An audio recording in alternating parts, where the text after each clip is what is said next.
Now termed as a presidential handshake, 42 people have benefited from this cash reward. The $1.7 million was shared among officials, most of whom hold senior public offices. Some activists say awarding this huge sum of money to already highly paid civil servants for doing their job is sending a bad message.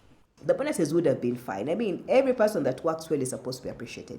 That is very fine. But you need to look at that vis-a-vis the economy, that vis-a-vis the ordinary Ugandan. Because, you know, if we had medicine in health centers, if things were fine, ideally, I don't really think people would be making a lot of this noise. In a case that took more than 4 years to resolve in UK courts, Uganda recovered over $700 million from the tax dispute after Heritage Oil Company sold its assets to Tullow Oil.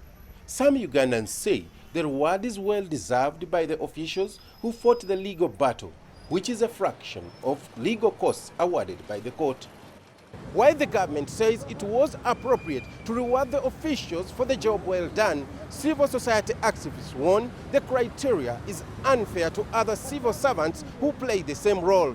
They now want government to have a standard practice of recognizing exemplary workers.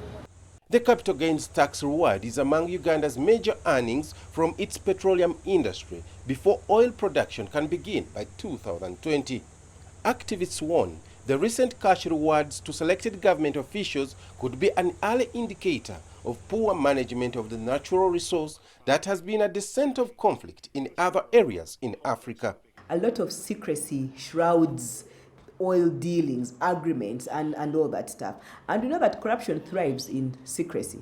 So we need to be very cautious on how these revenues are going to be used, because these revenues are meant for all.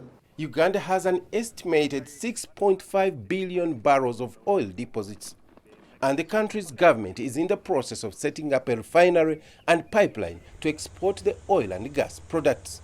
Ayesiga, CGTN, Kampala.